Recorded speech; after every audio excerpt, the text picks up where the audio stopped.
Good morning, everybody. Welcome to another edition of HRD 636, Planning Programs for Adult Learners.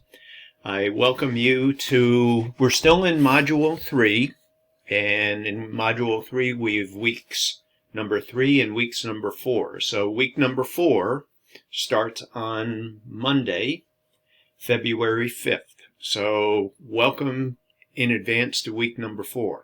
So before we get going, I just wanted to mention a couple of dates. One is the discussion, D2, the discussion post for this past week. I added a couple extra days to it, so if you could get that done by midweek, I've noticed, not all folks have chimed in or commented on other people, so please, if you get a chance to do that and you haven't done it, please just jump online. You have plenty of time there. And we have an assignment number 3, which doesn't happen until Module 5, but I'll show that. So once again, the actual due date for, I have to correct this, actual due date for the discussion posts, I've changed that to the 14th. I'll update that as we speak, so you see that you have a few extra days to do that. So, okay.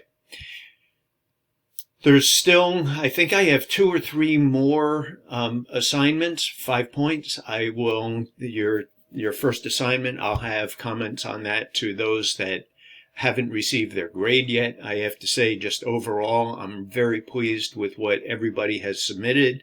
It's top-notch, and if you just follow the rubrics with each one of these, you'll do fine. And really what I'm looking for your thoughts. Clear, concise writing, and, I always love a cover page, so if you include the cover page, but 5 points in my book's really not that hard to get as long as you just take a look at the rubrics and satisfy each one of those categories. There's 3 different categories. Okay, let's go to week number 4. And in week number 4, we're getting into more of the meat and potatoes, the instructional design models, and I'll go through the goals and objectives for the week. Before we get going, I want to kind of point people to page 32 of our textbook. And in the textbook, I think there's in really the first true paragraph on that page, on page 32, it talks about, in the first edition, there's program planning, no beginning and no real end to certain of these models. I think that is true. And I can tell you a real life situation. I'm working, I've been hired by a group in Maine.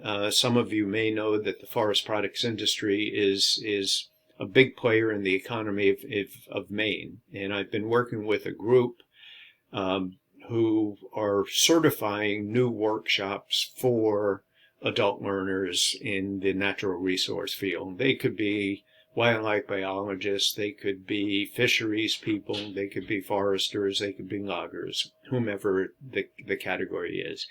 But we have been collectively working on using various models. And I think after you do this for a while, you start kind of using a blend of a lot of different models. But if you take a look at the schematic in figure 2.1, it's on page 32 of the new textbook. I know there's a few people that have the other edition, and the other edition that was used 2 years ago is mentioned in this week video by Celeste. But if you take a look at that, you might initially say, boy, this is confusing. It's the interactive model of program planning. I think there's a key component of this model, and for some, you might like a more linear model, but it says this right on page 32. Planning programs is rarely, if ever, linear step-by-step process. And I have to tell you, that's what's going on with the group that I'm working on. We not vacillate, we go from one topic to another. And I have to say, we're studying, assessing the needs for a program. I think some of these needs also become I won't say political, but they become organizationally driven, meaning what organizations are involved and kind of are they getting credit for putting on workshops for various audiences. But they go from one step to another, oftentimes not linear. And I can tell you in the process that we're following, developing this all-day workshop, and once again, I'm facilitating this all-day workshop program.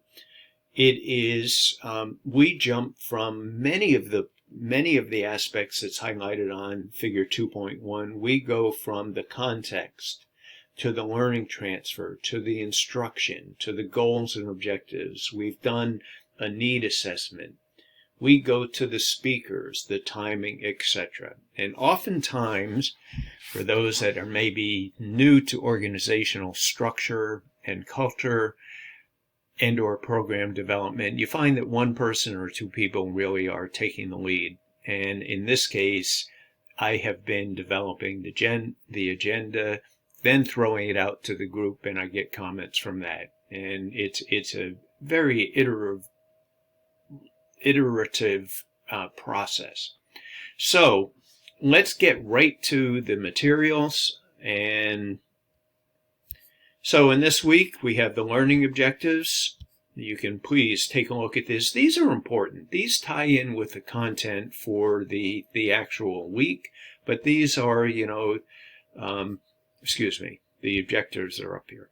I hit the wrong button.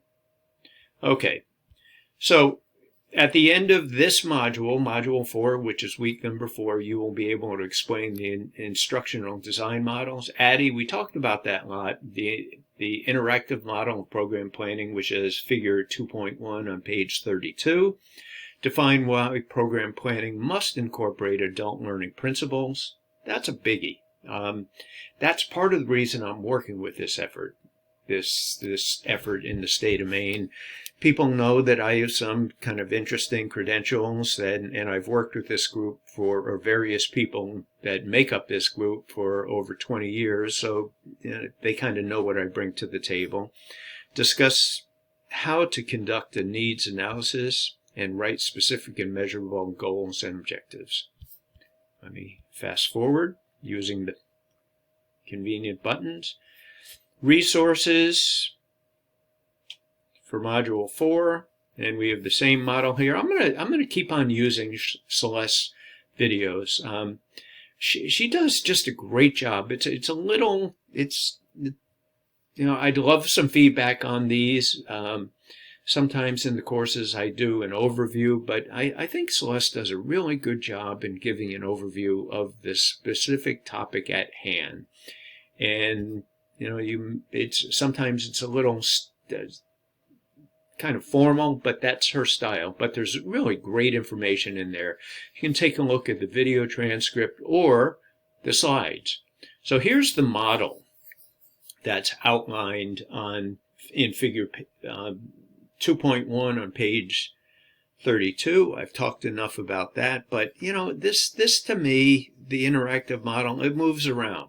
And it doesn't go in a linear fashion. For some, this may make sense. For me, it makes perfect sense because I've been involved with many of these, and rarely does it go step by step. And I mentioned, I think in last week's video, about I was taking this course many years ago, and somebody they just wanted this step-by-step process. There are processes like that that you maybe will latch on at the end of the course, but in real life situations, sometimes and usually most of the time, things don't fall neatly into place in a linear fashion. Online resource about the Ed.D process. We will be using this throughout the course along with the interactive model of program planning. Online resource for program planning. Please take a look at that. Moving forward, Model 4, these are the assignments. Now, we have, I wanted to give people more time to get things done. So, the discussion question, which is here, right down here, discussion, excuse me, this is the assignment. This is the discussion forum. This is D2, And D2 is not due until the 25th of February. So I'm going to try to stretch out the time that you have to get these done, because I just don't want them to be too clumped up with everything else. So I put in here the initial discussion post is due by the middle of the week, February 21st, which, as you know, isn't next week. It's the following week. And then your 2 additional discussions are due the 25th. And then we have an assignment number 2, and I'll talk about this in more detail, but if you want to get going or you want to take a look at it, you can. This is available. This is not due till February 25th, which is really the whole month. I mean, right now, it's Saturday, February 3rd, so you have plenty of time, but I included it here so you can take a look at it as you move forward with the materials. Now, I am asking you to read Chapter 7 this week, but once again, as far as the readings, you'll probably be going back and forth with the assignment. So that's it for me. If you have any questions, please reach out to me. For those that haven't received your grade from your first assignment, that will be coming, hopefully today, but it could be tomorrow. I have a kind of a wicked busy day today, and I'll get that done as soon as possible. But, congratulations on everybody for submitting those, and I'm very pleased with what you've submitted. Okay, everybody, hope you have a great day, and I will see you online this week. Bye.